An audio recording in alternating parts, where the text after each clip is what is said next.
Hey, folks, it's Nate. It's time I got back to the drawing board. Tonight, we're going to talk about Alita. Now, this is the movie that's kind of been taking Comicscape by storm, and tonight I'm going to pull a Professor Geek, and I'm going to tell you all why it's a dumpster fire. But first, a couple of things to get out of the way. The one is spoilers. Spoilers everywhere. I'm going to spoil everything. I'm not going to think about it. I'm not going to warn you again. If you want to avoid spoilers for either this manga, which is very good, and the movie, which is okay, you should probably nope out now.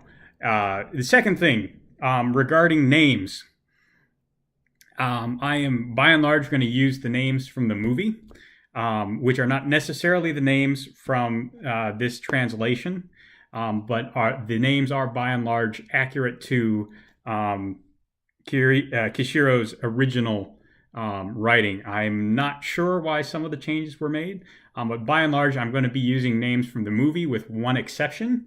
The big, bulky cyborg that goes by Griushka? Grija? I can't even... Greninja? I don't know. The big, bulky guy, Alita puts his eye out.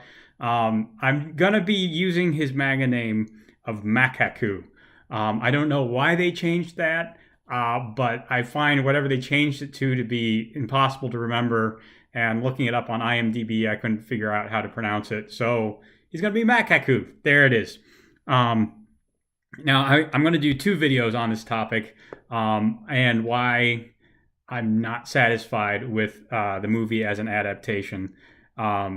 And the first one is going to be about the setting in general, but specifically as regards Zalem and Scrap Iron City, as a setting, and also a couple of elements in there. Some of the specifically Motorball and the Damascus Blade, and then. Next, in my next video, I'm going to talk a bit about the characters, which were really badly served by the movie, I think. I'm going to talk about the characters in general, and specifically about Alita, Ito, Hugo, Makaku, or Green Ninja, whatever his name is, and Nova. But for now, let's talk a little bit about the world. And one thing the movie did great was getting the look of the scrapyard.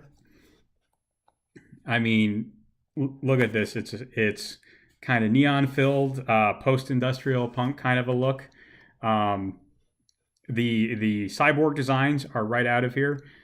So visually, spot on, excellent reproduction. You can even see things like this scene where Ito's kind of salvaging a eyeball from a skull. This is a directly reproduced on the screen. So I really liked that, and they got the look of Ty Ferris. I mean, you don't see it, or excuse me, Ty Ferris is the name it's given in the translation. And I'm going to talk about that in a little bit. But they got the look of Zalem down. I can't find a good picture of it.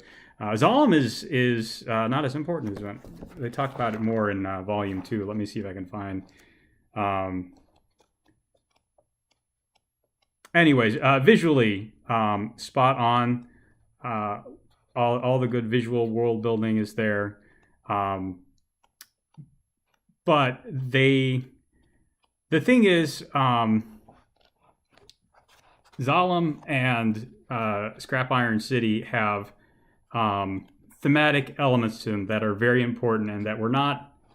the movie doesn't include them at all, to be perfectly blunt. And in order to understand the characters of this story, you first have to understand the world they live in. And the movie spends a lot of time talking about Alita's past personally, and of course the big war and the fall. And that is all stuff that happens, although it's not really discussed very much in this first incarnation of the franchise. It's discussed more in Last Order, which is the second sort of a sequel to this.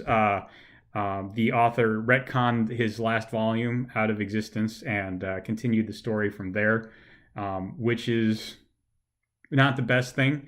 But they're clearly running with that timeline to a certain extent. They can't run with it entirely because Vector's kind of important in it, and of course, in the movie, they kill him.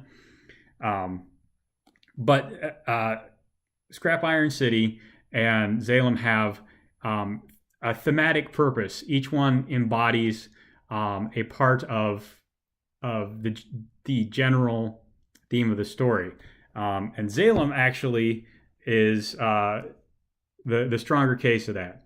So, of course, I said in this translation, it's referred to as Typharis as opposed to Zalem. I think that's because Zalem is, as far as I can tell, a nonsense word. It doesn't actually mean anything, but it seems to be related to Salem, which is a word that means peace or tranquility. And I believe that's why they chose the name Typharis in this translation, because Tiferet is a part of the Kabbalistic tree of life, and it specifically refers to peace or enlightenment. So this idea of peace, of serenity, of enlightenment is a big idea behind Zalem, the city in the sky. That's kind of what it embodies to the people of the scrapyard. They look at it as, a place above them. But as the story goes on, what you learn is that Zalem's peace is actually false. It's only skin deep. In point of fact, Zalem has a very nihilistic society. There's literally a public suicide booth in Zalem. You can just walk in and commit suicide at any time. Suicide is referred to as the right of every Zalem citizen.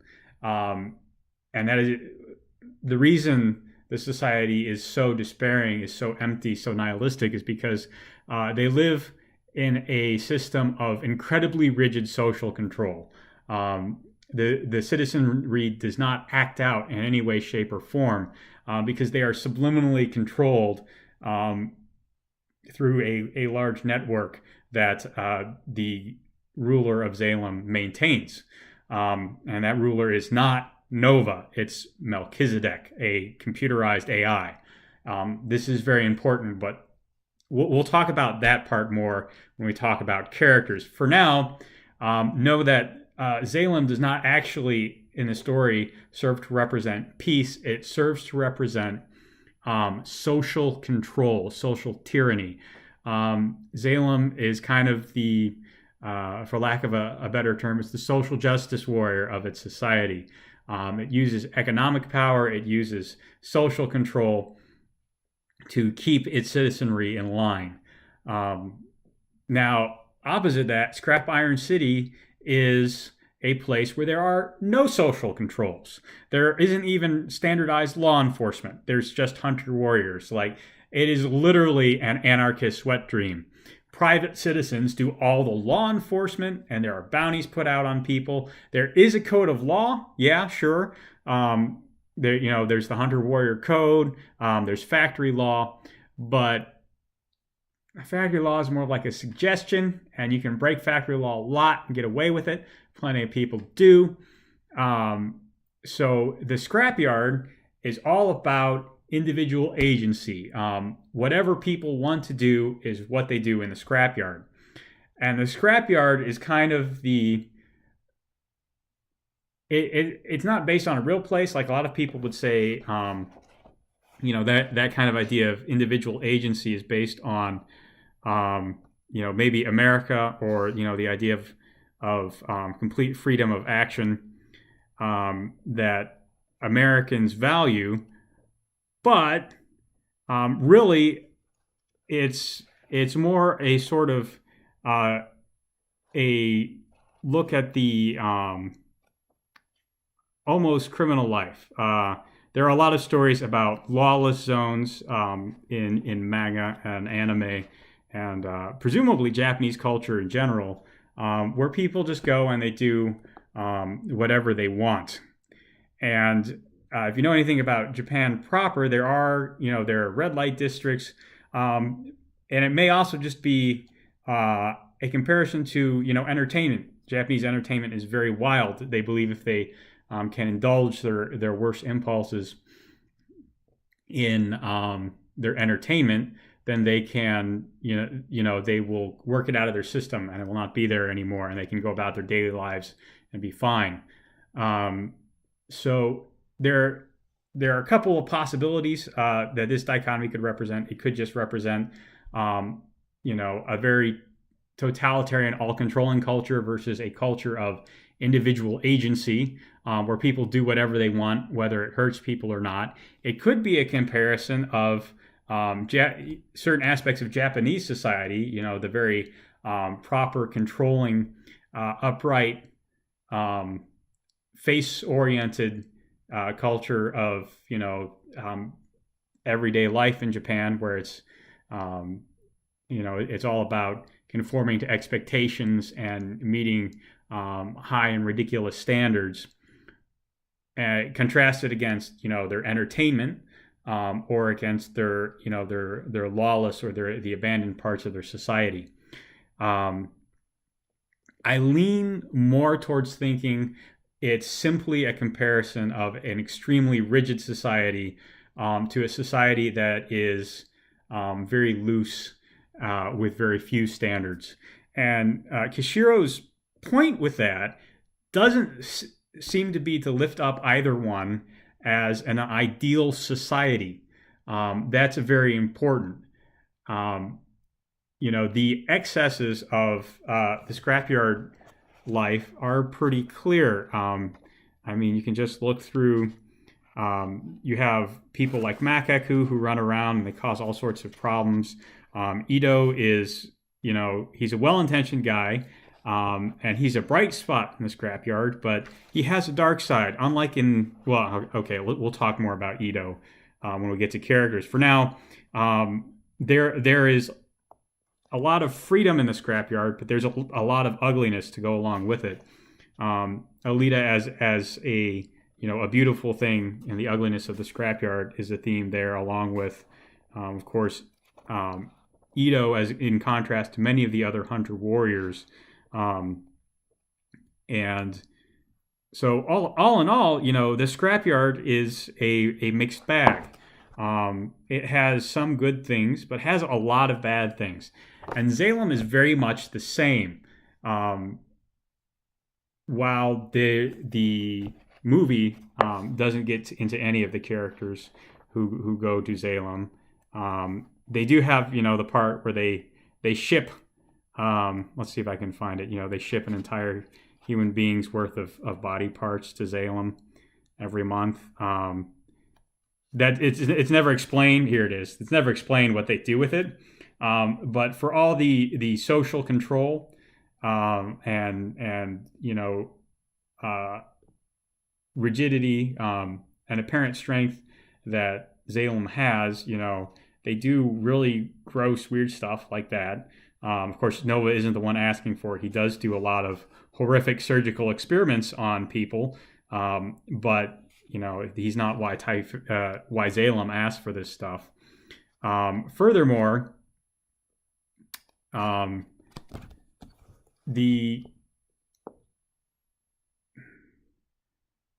Zalem has, in spite of what I'm trying to say is, Zalem appears bad, and much like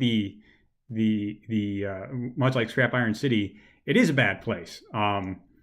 But there are bright points there as well. Later on, Alita actually serves as an agent for Typharis for several years, in a deal to kind of save some people she cares about. And her handler, Lou, proves to be one of the bright spots in Zalem society. She's a kind, compassionate person. She looks out for Alita's best interests. She wants the best for her society. And of course, Ito himself came from Zalem. So as much as he is a bright point in Scrap Iron City, he's also a bright point of Zalem society. And so neither of these societies is perfect or idealized. Both of them are actually very ugly societies, but we are presented with the best of them in order to understand how to get to move up in that, to improve those societies, how to be better ourselves and make those around us better. That's one of the really great points of Battle Angel. It shows us the best and worst of two wildly different societies, and we see where those societies merge together to make something even better than it's likely either one would be able to be alone. And now I want to talk a little bit about Motorball and the Damascus Blade, because the two are actually connected in these stories. Unlike in the movie, where the Damascus Blade is some Martian weapon that just fell from the sky and accidentally winds up in Zappin's hands. In the original story, the Damascus Blade is a weapon that's made for Alita when she starts playing Motorball. Now, Motorball is not as important as the movie makes it out to be, at least in this story. It's basically a major part of the story for 2 out of the 9 volumes of the story, so about a quarter, more or less. One of the most important characters in Alita's life, Jashugan, is the Motorball champion. We'll talk a little bit more about him in the video about characters as well. But Motorball is interesting because it represents pretty much the peak of Scrap Iron City as a concept. It's a place where every competitor is a star. They're very powerful. They can do a lot of things, and they all fight to be on top. And that is basically, what a very anarchistic society boils down to. It's an ugly fight to get to the top. And there again, Jashugan is actually a very great character. He's a good guy. Alita learns a lot from him. Her competition with him is an important part of her character arc. But Motorball alone is not a good life for anyone, not even the people who compete in it. And Jashugan himself kind of embodies that. He never loses a fight. Alita never beats Jashugan. Motorball kills him. He dies because he sold so much of himself to the game that he was going through. He goes through a neurological collapse, and his brain just shuts down after his final bout with Alita. He's a very tragic figure in that respect. But while Alita is competing in Motorball, she's equipped with 2 Damascus blades, which are made for her by a metalsmith who explains that Damascus steel can only be made when different purities of steel are mixed together. It's a kind of steel that he says can only be made in the scrapyard because it has the cast-off metal of, the spacefaring civilization and that came before the fall, as well as all the rubbish from Zalem and all the leftover junk from Earth's civilization. And you only by synthesizing those things together can you make a Damascus blade. That's what makes it so resilient, such an amazing weapon that Alita uses for the rest of the series. So while Alita could do what Jashugan did and reach the pinnacle of Motorball, especially once he's gone, ultimately it would self-destruct. And so it shouldn't be surprising that she then goes on to become an agent of Zalem, one of the Tuned. It shouldn't be surprising that she develops a relationship, a very positive and nurturing relationship with a person from Zalem. Because ultimately, the story of Alita is not about one society winning out over the other. It's not about Zalem bad or Scrapyard good. It is about synthesizing the best parts of those societies to make something greater than the sum of its whole. The Damascus blade is the embodiment of that. And just having it turned into, some random bit of metal from outer space really undercut it. And also, we don't really see in the movie the idea that that scrap iron city is the place where individual's desires are enough to destroy themselves, and that is really what the scrapyard is.